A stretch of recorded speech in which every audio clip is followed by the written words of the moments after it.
manager d'un centre ophtalmologique et présidente de l'ARSEN, l'association des responsables de centre. Je reçois aujourd'hui Christelle Fekken. Bonjour à tous, c'est un grand plaisir de vous retrouver pour ce nouvel épisode de Vision d'Expert. Nous allons explorer aujourd'hui le métier de responsable de centre au travers de l'expérience de Christelle qui nous partage sa vision et nous présente l'association qu'elle préside. Je ne vous en dis pas plus, je vous laisse regarder l'interview tournée il y a quelques jours et je vous retrouve juste après pour la conclusion. Christelle, bonjour.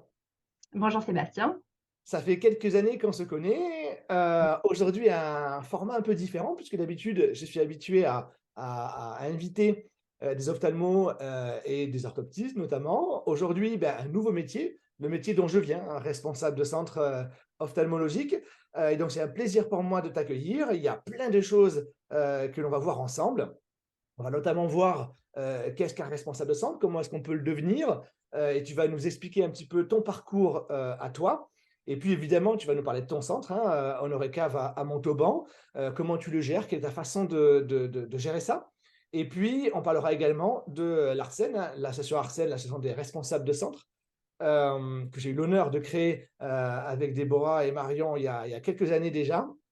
Et donc, tu as pris la présidence très récemment. Voilà, donc avant ça, et comme d'habitude, je vais te demander de te présenter auprès de nos auditeurs.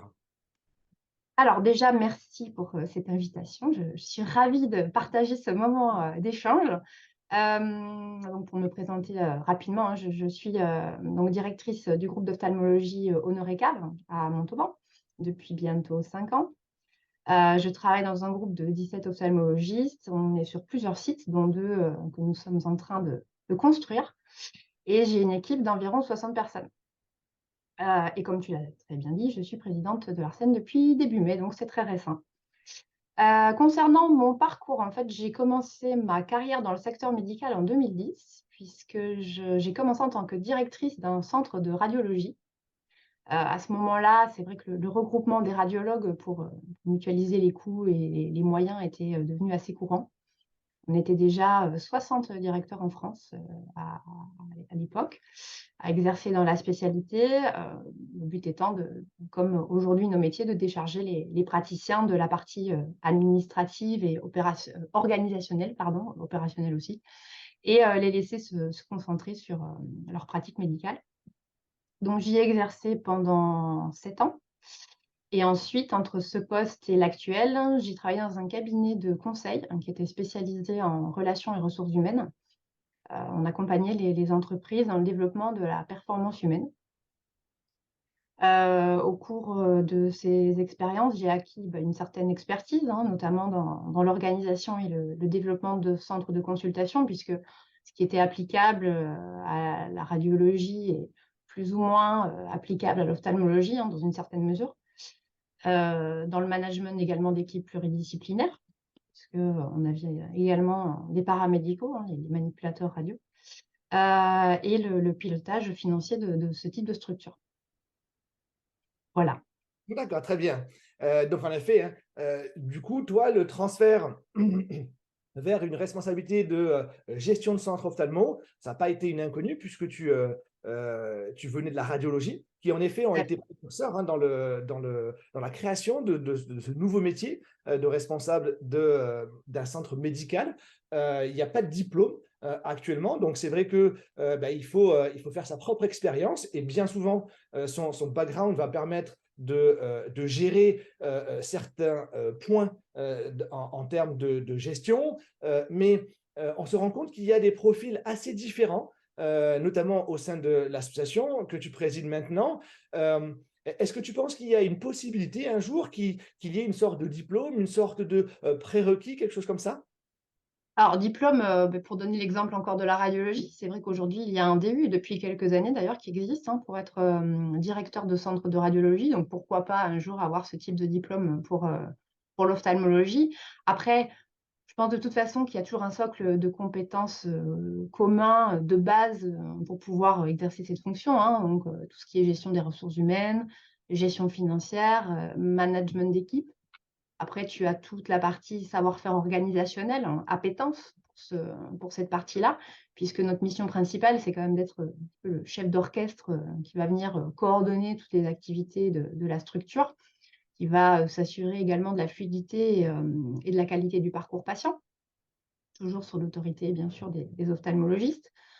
Il y a toute la partie aussi relationnelle, hein, puisqu'on est, en interaction permanente avec tous les acteurs internes et externes de la structure, que ce soit les salariés, les médecins, les prestataires, les fournisseurs, les banques, les institutions. On est amené aussi à représenter, pour certains, nos centres, enfin nos cabinets dans des événements ou dans les liens avec les cliniques. Donc, voilà, il y a des choses, qui sont, je pense, un socle de compétences, de base, après qui peut se développer bien sûr, dans le temps et au contact, des autres directeurs. Parce que c'est vrai que, ce à quoi je pensais, c'était le fait que, on en connaît beaucoup, le métier s'est beaucoup développé depuis, maintenant une petite dizaine d'années. Moi, je suis rentré il y a 8 ans, il y en avait déjà quelques-uns, notamment Déborah qui était vraiment Mmh, le modèle au départ, hein, au COF, à Lille mais on s'est rendu compte qu'il y avait des profils complètement différents. Il pouvait y avoir des secrétaires, il pouvait y avoir des orthoptistes. Alors, c'était souvent lié, au fait qu'il y avait plus ou moins de médecins dans la structure, mais on se rend compte qu'encore de nos jours, par exemple, certains responsables de centre ont accès aux chiffres, d'autres non. mmh, ouais. Comment est-ce que tu vois ça? Comment est-ce que tu l'expliques? Après, je te dirais que la fiche de poste d'un directeur, elle est très, très variable, hein. Comme tu l'as dit, bah, de par, déjà, elle va varier en fonction de la taille du cabinet, du nombre d'associés et puis surtout de son champ de délégation, qui va pas être le même d'un cabinet à l'autre, qui va pas être le même aujourd'hui que dans 5 ans. Effectivement, la formation initiale, va jouer pour certains puisque comme tu le dis, certains, viennent, du paramédical, hein. Certains sont encore, infirmiers, orthoptistes. D'autres, cabinets ont pris le parti de faire évoluer des secrétaires. D'autres viennent, purement du domaine RH, ou, de la finance ou même, de l'informatique. Enfin bref, c'est vrai que c'est assez, assez large et varié. Hem, Tout va dépendre en fait des besoins, que les ophtalmologistes vont évoquer, hein, dans leur recherche, d'un directeur de centre. Après, je dirais que c'est aussi, bah, la relation de confiance qui va se mettre en place, le poste évolue dans le temps, et si on arrive à la symbiose entre, le médical et l'organisationnel, c'est là où on arrive à l'efficience du cabinet, hein. D'accord, très bien.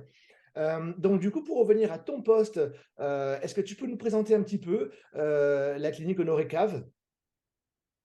Oui, alors la clinique Honoré Cave est un établissement, assez unique en France puisque, nous sommes spécialisés, uniquement en ophtalmologie et en ORL. Donc un énorme pôle qui est consacré à l'ophtalmologie, avec, une belle success story familiale, au début de cette aventure, hein, qui a débuté dans les années 50, donc qui continue et perdure, aujourd'hui avec, toujours la même famille. Donc c'est, un centre assez grand. Nous avons, quand même plus de 2 000 m², dédiés à l'ophtalmologie. On a 4 blocs de chirurgie, donc on est assez privilégiés, sur notre activité, on le sait. Et puis, de quelques ophtalmologistes, il y a quelques années, le groupe a énormément évolué et aujourd'hui, on en est à 17 ophtalmologistes. C'est pour ça qu'on s'étend, sur d'autres centres qui ne sont pas des centres secondaires, mais des vrais centres primaires parce que, voilà, on commence à devoir un petit peu, pousser les murs, et vu que nous sommes au centre-ville, c'est pas trop possible. Donc voilà, un très, très, très, très beau centre et aujourd'hui, moi, j'ai pris la fonction de directrice du groupe puisque, petit à petit, avec le nombre de médecins et le nombre d'ophtalmologistes, et de sites, on commence vraiment à devenir, une grosse structure. Donc j'ai un collaborateur, qui est responsable opérationnel, qui vient d'arriver et qui n'est pas du milieu, de la santé. Donc c'est pareil, quand on débarque dans notre milieu, il y a, voilà, une bonne période de formation pour comprendre un petit peu, le métier, mais ça se fait.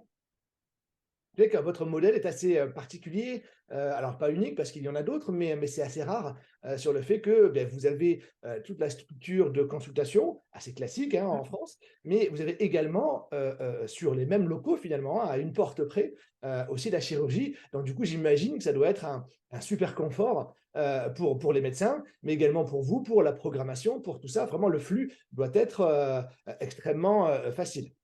Complètement et puis c'est vrai que, pour les patients, c'est un super confort aussi, on a les anesthésistes sur place, donc c'est vrai que voilà, il y a tout un on a déjà beaucoup optimisé, tout ça. Après, il y a toujours des choses à faire et à développer et j'ai des médecins, des ophtalmologistes qui sont, précurseurs, visionnaires et hyper dynamiques sur le sujet, donc c'est assez agréable de travailler avec eux. Mais c'est vrai, comme tu dis, que la structure s'y prête. Bon, bah, très bien. Super. Larsen, Oui. donc du coup, je te laisse la présenter. Alors l'arsène, je pense que tu, tu le maîtrises, même mieux que moi le sujet, hein, donc je pense que si tu m'arrêtes si je me trompe, mais je crois que ça a été créé en 2016-2017, 16, par oui. là. Donc tu étais à l'origine, notamment de l'Arsène avec, d'autres personnes, hein, des membres fondateurs, comme Déborah Lilon, du COF, Stéphanie Courtiade, à Pau, Émilie Delage à Bordeaux et puis Marion Martin, à Paris. Alors qu'est-ce que l'Arsène? L'Arsène, a pour, vocation de regrouper, les directeurs de centres d'ophtalmologie. L'idée, c'est de mutualiser et partager nos connaissances, nos savoir-faire, d'échanger sur nos pratiques, nos problématiques du quotidien. Je pense que ce partage d'informations permanent nous permet, voilà, d'être plus rapide dans nos prises de décision, plus efficient pour la structure qui nous emploie et de par la richesse de nos profils, en plus, vraiment, on s'apporte, voilà, différentes compétences, connaissances, puisque, voilà, ceux qui viennent du RH ont vraiment des connaissances précises, pointues, ceux qui viennent de l'informatique, c'est pareil. Et puis ça nous permet aussi de se rendre compte qu'on n'est pas tout seul et qu'on a tous les mêmes problématiques dans nos cabinets et les mêmes questionnements, sur des fonctions où des fois on est un petit peu seul. Donc, voilà, c'est bien d'avoir d'autres directeurs à qui, échanger et partager. Donc, quand j'ai rejoint l'Arsène en 2019, tu le sauras mieux que moi, il me semble qu'il y avait une trentaine de membres, un truc comme ça? Oui, c'est ça. Mmh. Ça a beaucoup évolué. Je Aujourd'hui, crois qu'on est passé au départ, on avait créé ça, je crois qu'il y avait 3 signatures sur les statuts. Et puis là, tu vas nous dire, mais je crois que maintenant, vous êtes à combien? Plus de 80, je crois? 85 exactement, oui. Ouais, ouais, donc répartis en métropole, en Corse et sur les territoires, ultramarins. Donc voilà, ça commence à faire, un certain nombre et puis je pense que tous n'y sont pas donc voilà, c'est déjà, assez, parlant comme nombre. Alors qu'est-ce qu'on apporte à nos membres? Déjà 2 séminaires par an. Un premier qui se déroule sur une journée, qui a lieu à Paris, autour de l'ASFO, hein, dans ces dates-là. Et un second qui se passe sur 2 jours et qui se déroule en région, puisque ça nous permet aussi d'aller visiter le centre d'un des adhérents, ce qui est toujours très intéressant et très riche. Alors pendant ces séminaires, nos adhérents, ils bénéficient d'interventions et d'orateurs, hein, de qualité, on espère, sur différents sujets, alors autour de notre métier, de l'ophtalmologie. Cette année, par exemple, donc c'était le 5 mai dernier, on a eu la chance, grâce à Marion Martin, de pouvoir écouter, John Pinto et Corinne Wall, qui sont des consultants américains experts en ophtalmologie. Ils ont accepté de nous partager, leurs outils de management et de pilotage, des cabinets. Donc c'est très, très intéressant. On a également eu l'opportunité d'accueillir, le docteur Vincent Dédès et le docteur Vincent Gualino, c'est la première fois que des ophtalmologistes intervenaient, lors d'un congrès, de l'Arsène. On espère que ce ne sera pas la dernière. On a pu échanger avec eux sur, les dernières actualités de la filière visuelle et puis aussi sur, notre métier, leur vision de notre métier, les attentes qu'ils peuvent avoir. Donc c'était des moments d'échange, de débat aussi qui sont essentiels, nécessaires, pour, voilà, développer le lien, entre nos 2 métiers et puis nos employeurs et nous et puis, nous faire avancer dans nos fonctions. Donc voilà, ces séminaires sont très riches. Ensuite, il y a d'autres moyens, hein, mis à disposition des adhérents, en tout cas sur le quotidien. Donc il y a les outils collaboratifs. On a un WhatsApp, on utilise Slack avec différents canaux sur tous les sujets possibles et inimaginables de problématiques ou de questions qu'on peut rencontrer dans notre quotidien. Et on propose également un accès à une base de données collaborative dans laquelle chaque membre peut venir piocher l'information dont il a besoin. Nous organisons également mensuellement des webinars de veille juridique avec Maître Mabillot. Également des webinaires de prestataires, quand certains veulent présenter leur logiciel, leurs solutions qui peuvent nous aider dans nos quotidiens. Donc voilà, ça se fait assez régulièrement. Et puis nous espérons dans l'avenir développer un petit peu plus la mutualisation des moyens, des achats par exemple, et puis avoir justement c'est une négociation globale d'achat, mais pour l'instant on en est au début. D'accord, très bien. Alors c'est vrai que je vais revenir sur un point qui est important, c'est que c'est vrai que l'ADN de l'association, c'est vraiment de dire que c'est vraiment une association de responsables de centre. Et donc du coup, Tout et je à fait. crois que vous l'avez respecté jusqu'alors, il n'y a pas de médecin au sein de cette association-là. Le but étant que chaque responsable puisse vraiment discuter avec ses pairs et qu'il n'y ait pas forcément de jugement ou de non-dit dans ces choses-là. Donc ça, c'est vrai que c'est intéressant là-dessus parce que on a eu des sollicitations, évidemment, parce que dans certains On en centres, a toujours. c'est ça, j'imagine, dans certains centres un peu plus petits, ben forcément, c'est parfois l'ophtalmologue qui joue le rôle de responsable de centre, mais malheureusement, on est obligé de les conduire dans ces cas-là parce que ça créerait forcément une sorte de Précédent. pression dans les relations. Et donc, du coup, ça, c'est très, très bien. Enfin, en tout cas, je suis content que vous ayez pu continuer à le faire dans ce sens-là. Donc, on l'a dit, le métier de responsable de centre évolue. Il a beaucoup évolué depuis 10-15 ans maintenant. Le tien en particulier, d'une structure avec 5, 6, 7 médecins comme tu avais, et maintenant à plus de doubler avec des centres secondaires, etc., il a encore évolué. Est-ce que tu as une vision? Est-ce que tu fais une prospective sur ton métier dans 10 ans ou tu laisses venir et tu t'adaptes? Alors je pense que l'adaptabilité, c'est une des qualités principales de notre métier, hein. Puisque, voilà, comme tu dis, ça évolue tellement vite, et quand je vois le métier, que j'ai pu exercer, alors j'ai moins de recul bien sûr sur l'ophtalmologie, mais si je fais le parallèle avec la radiologie, quand je vois ce qu'était le métier de directeur en radiologie et ce qu'il est aujourd'hui, ce que la radiologie est devenue, la spécialité a évolué. Alors voilà, on parle pas mal de rachats, de la médecine. Donc oui, évoluer, mon métier, il va encore très certainement évoluer. Se professionnaliser, je le souhaite parce que je pense que voilà, certains ont pas forcément le bagage pour exercer le métier, en tout cas tout de suite quand ils prennent leur poste. Donc c'est je pense, une bonne idée qu'il puisse un jour y avoir une formation, qui soit faite. Je pense que certains, cabinets le font déjà, il y a un cabinet de conseil qui le fait déjà. Toi aussi peut-être, Bien sûr, bien sûr. dans le cadre de ton activité. Mais un diplôme officiel, permettrait voilà de faciliter peut-être, la prise de poste parce que certains médecins, ne savent pas vers quel profil se tourner. Donc ils font appel à des cabinets de recrutement et bon, des fois, ils le font en interne et des fois ça match et puis des fois ça matche pas. Quand c'est quelqu'un qui évolue en interne, il a pas forcément alors c'est tout là le rôle de l'ARSEN aussi, de les accompagner, mais on n'a pas vocation à former, voilà les responsables de centre. Donc on peut les accompagner, on peut les aider, mais des fois les prises de poste sont pas simples. Donc oui, le métier il évoluera encore et je le souhaite. Les groupes d'ophtalmologie, vont encore évoluer.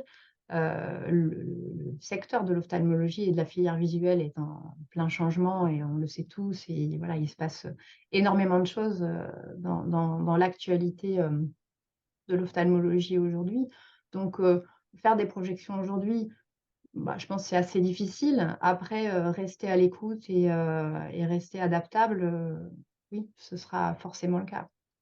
C'est vrai que je reviens sur un point. C'est vrai que ce qui est difficile pour un responsable de centre, c'est lorsqu'il a été embauché. Alors, certains, enfin, en tout cas, moi, je le fais dans mes recrutements. J'intègre le nouveau salarié pendant au moins une journée sur site de façon à commencer à dégrossir un peu le tableau pour qu'il ait notamment ses 100 jours, hein, c'est comme ça que je l'appelle, pour qu'il ait vraiment une trame à suivre pour progresser et pour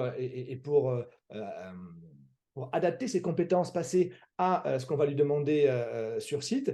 Mais c'est vrai que le plus difficile, c'est que on doit apprendre sur le tas. Et malheureusement, quand on n'a pas une intégration, quand ce n'est pas moi qui l'ai recruté, ben, on est intégré par le médecin, mais qui finalement, lui, est absorbé en consultation. Et donc, du coup, ben, on peut avoir du mal et il faut vraiment avoir déjà un bon caractère et une bonne autonomie pour dire, ben, être capable de dire, ben, il faut que j'apprenne ça ou ça, et puis le mettre dans l'ordre. Donc, c'est vrai que l'Arsène, à ce titre, c'est aussi intéressant parce que ça permet de poser des questions tout de suite de façon à ne pas perdre de temps dans sa formation et être efficace, productif beaucoup plus vite. Et je pense aussi, je ne sais pas si tu me diras ce que tu en penses, mais je crois aussi que l'association Nozo est aussi intéressante à ce niveau-là parce qu'elle permet aussi de mettre un cadre sur son activité et donc du coup aide, je ne sais pas si tu connais Nozo. Et alors, je connais, mais c'est vrai que je me suis jamais penchée sur le sujet. Je pense que d'autres cabinets, oui, et ont la certification. De notre côté, pour l'instant, on n'a pas encore été creusé de ce côté-là. Donc, je pense que tu connais mieux le sujet que moi.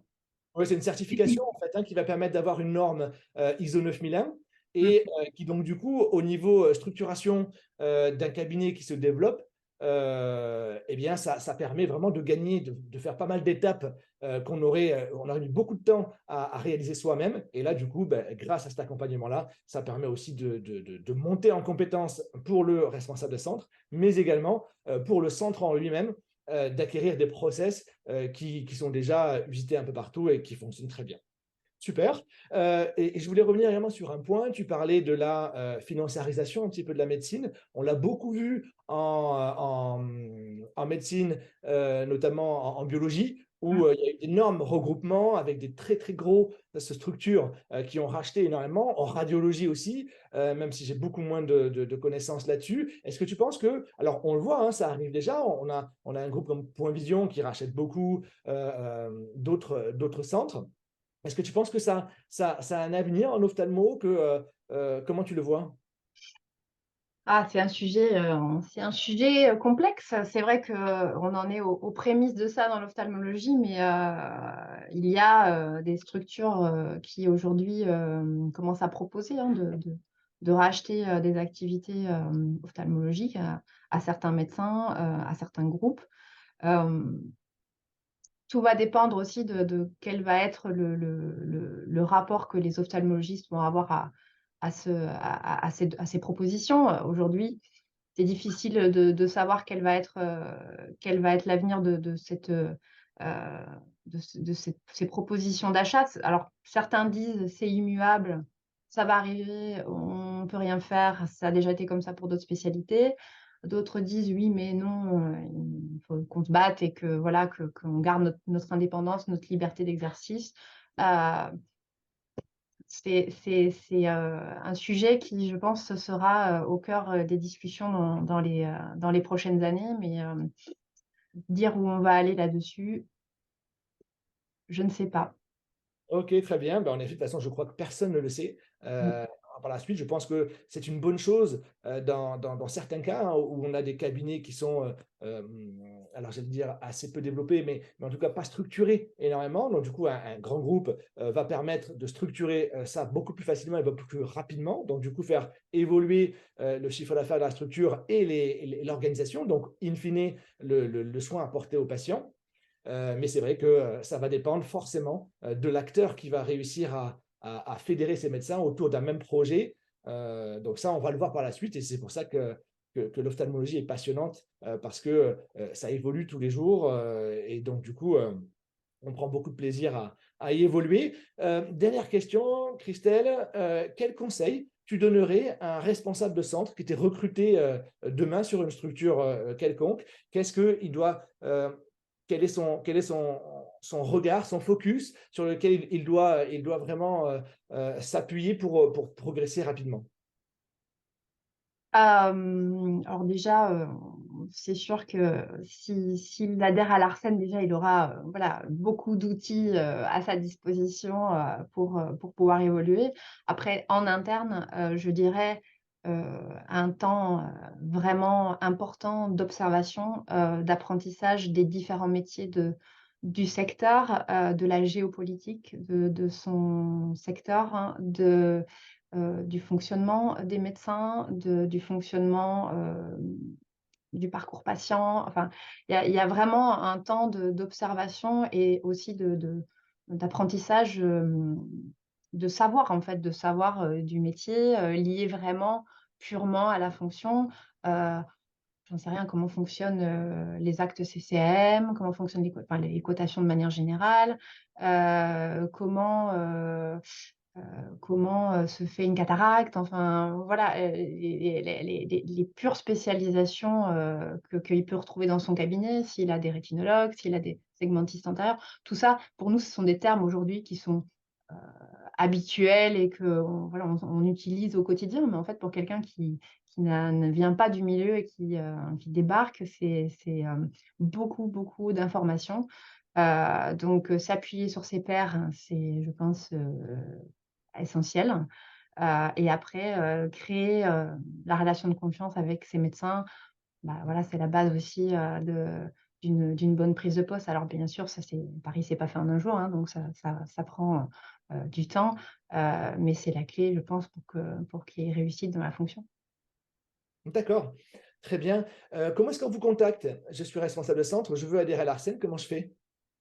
Alors, nous avons un site internet, sur lequel il y a un lien, avec un petit encart sur lequel ils peuvent, nous envoyer un petit message, auquel, je répondrai avec plaisir.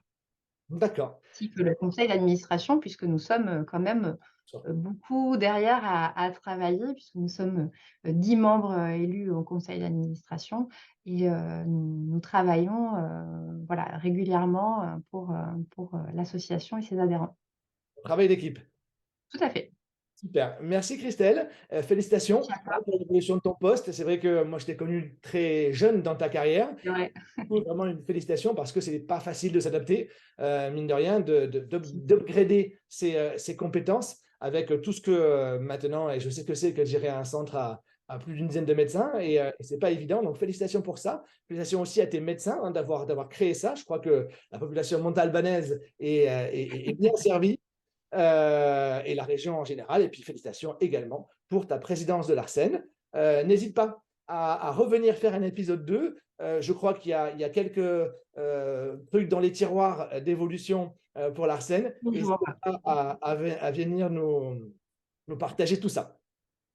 Avec plaisir. Merci à toi, Sébastien, pour cet échange, qui est toujours intéressant, surtout avec quelqu'un qui a partagé notre métier. Donc, c'était vraiment, agréable de te retrouver. Merci Christelle, à bientôt. À bientôt.